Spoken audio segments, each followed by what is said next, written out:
The apartment above. They say the walls in old buildings remember things. The apartment I moved into last fall, it remembered everything. It was a third-floor unit in a pre-war brownstone on the edge of town. Quiet block. Affordable rent. The kind of place where nothing's supposed to happen. Except something did. Something terrible. I didn't know it at the time, of course. When I signed the lease, the landlord, Mr. Hecht, was all smiles. A wiry old man with a limp and nicotine-stained teeth. He said I was lucky. Apartment 3B hadn't been available in years. And now I know why. The first night I slept there, I heard footsteps overhead. Heavy ones. Pacing. Back and forth. Over and over. But 3B was the top floor. I went upstairs to check. Just a storage attic. Locked. Hecht had the only key. I brought it up the next day, but he shrugged it off. Old pipes, he said. Settling wood. Happens in these buildings. But I know footsteps when I hear them. The pacing continued. Every night. Always between 2 a.m. and 4 a.m. Then it started getting worse. Scraping sounds. Like furniture being dragged across the floor above. Then thuds. Then muffled cries. I knocked on the ceiling with a broom handle one night, and I swear, everything stopped. Dead silence. Then a whisper, faint as breath. Don't. After that, the noises changed. They weren't above anymore. They were inside the walls. Scratching, tapping, whispers behind the drywall. One night I was brushing my teeth when the light above the mirror flickered, and in that brief pulse of darkness, I saw someone standing behind me. Just for a second. A man. Tall, gaunt, his face smeared with blood. When I turned, he was gone. But he left something behind. On the bathroom floor was a tooth. Human. Still bloody. I didn't sleep that night. The next morning, I went to the library and looked up the building's history. That's when I found it. In 1977, a man named Alan Drexler lived in my apartment. A quiet loner. Never caused trouble. Neighbors described him as odd, but polite. One day, police broke into his unit after complaints of a foul odor. They found the walls filled with bones. Human remains, stuffed in insulation, hidden beneath floorboards. Most were children, missing kids from the neighborhood. Alan had been luring them in for years. He confessed to 17 murders. But that's not the worst part. He said he wasn't alone. He claimed the man in the attic made him do it. They found no one else. Alan died in prison. Suicide. Or so they claimed. I should have moved out. I should have run. But something about the apartment kept me there. Like it wanted me. One night I woke up standing in the kitchen. The knife block was empty. One blade sat on the counter, bloody, and carved into the wall were the words, "He's still here." I checked the attic door again. Still locked. So I called Hecht, demanded the key. He finally gave in. I went up around midnight. The attic was worse than I imagined. Dust, cobwebs, the smell of rotting meat, boxes piled everywhere, old toys, dolls, shoes, and in the far corner, a chair with leather restraints and scratch marks in the floor beneath it. Next to the chair, a hole in the wall. A man-sized hole, crudely carved through wood and plaster, leading into total blackness. I should have left. I should have run. But I looked inside, and I saw him. Alan, or what was left of him. His skin was paper thin, eyes sunken, lips pulled into a grin too wide, too dry. But the worst part, he was tied to nothing. Just floating, still staring at the wall. And then he spoke. I never left.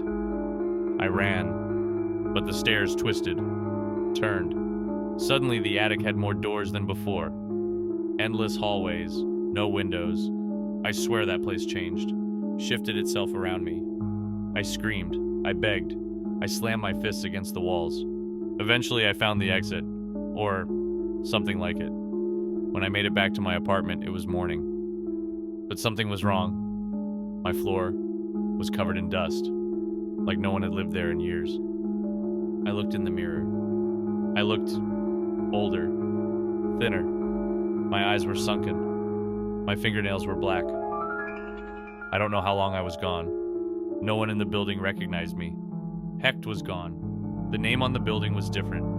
When I checked the mailbox downstairs, my name wasn't there. It was someone else. I wasn't supposed to come back.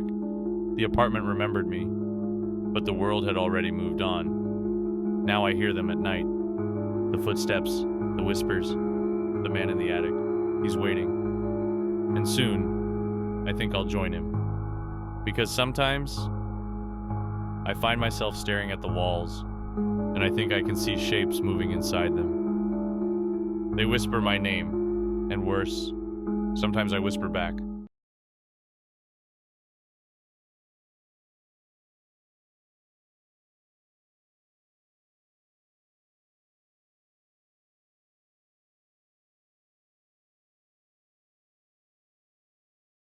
Behind the basement door. I never believed in curses. Not until I took the case of the old Carlson house. I'm a private investigator. 20 years of tracking cheating husbands, missing persons, stolen heirlooms. But nothing. Nothing prepared me for what waited in that place. It started with a woman named Anna Langley. She called me one rainy morning, her voice shaking. She'd inherited the Carlson property from her uncle, a recluse nobody had seen in over a decade. They'd found him in the basement, dead, surrounded by strange symbols carved into the concrete. She didn't want to stay in the house alone. She wanted answers. So, I agreed to meet her there. The place looked normal enough from the outside. A sagging two-story home on a wooded lot just past the city limits. But as soon as I stepped inside, the air felt wrong. Thick, heavy, like the walls were watching.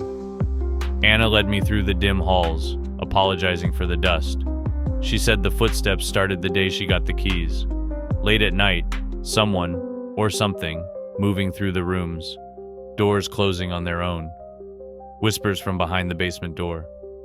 The basement was padlocked when she arrived. She hadn't had the courage to open it yet. That was my first mistake. I offered to check it out. The door was old, splintered, the lock rusted and brittle. It broke easily under the pry of my crowbar. The smell hit me first.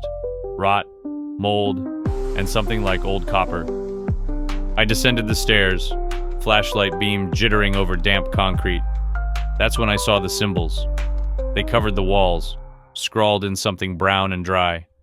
Circles, lines, odd angles that seemed to shift when you looked too long. In the center of the floor, a dark stain, almost black, and a trail of bloody handprints leading to the corner. I moved closer and saw a figure huddled there. At first I thought it was a mannequin, skin pale as wax, but then it twitched. I stepped back, hand on my gun, but it didn't move again. Anna called from the top of the stairs. I glanced back, and when I turned again, the figure was gone. Only the smear of fresh blood remained where it had been crouched. I got Anna out of the house, told her to stay with a friend. She didn't argue. That night I went back alone. I set up cameras in every room. Infrared, motion detection, audio recorders. Then I waited in the living room, gun at my side, every light on. Around midnight, the monitors flickered. In the basement feed, something moved past the camera lens. Just a blur, a dark shape. I heard it too, creaking floorboards beneath me, like someone climbing the basement stairs. I rose slowly, gun aimed at the hallway. Then the lights died. The house plunged into darkness. I could still hear the footsteps. Closer now. I clicked on my flashlight and swept the beam across the hallway. Nothing. I backed toward the front door, fumbling with the lock. That's when I heard the whisper, right in my ear. Stay. I spun around. No one was there, but the basement door creaked open by itself. I couldn't leave. Something in me refused. Against every instinct, I walked toward the basement door, down the creaking steps, into the black. My flashlight sputtered and died. I was blind, but I could hear them. Voices. Dozens of them. whispering over each other, layers of agony and anger.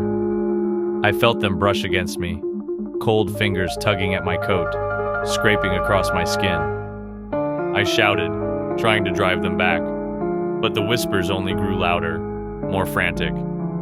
Then I saw the glow, a faint red light ahead.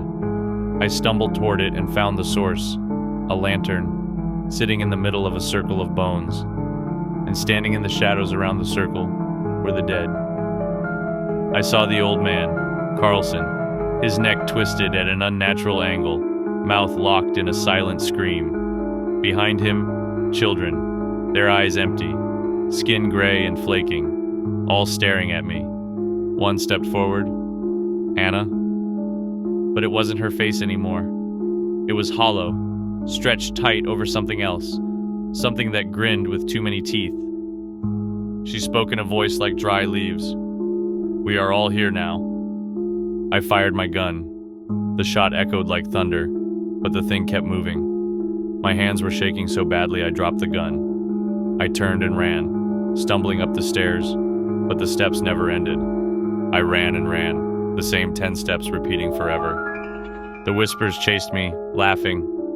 When I finally burst into daylight, I was lying on the front lawn. It was morning. Birds chirped. Sunlight warmed my face. But the house behind me was gone. Just gone. In its place was an empty lot, overgrown with weeds, the foundation half collapsed into the ground. Like no house had stood there in decades. I never saw Anna again. The police didn't believe me. They said the Carlson house burned down 20 years ago. They showed me records, photos of the rubble, the charred beams. But I know what I saw. And some nights, I wake up and hear those whispers again, calling from beneath the floorboards, behind the walls. They never left, and they never will.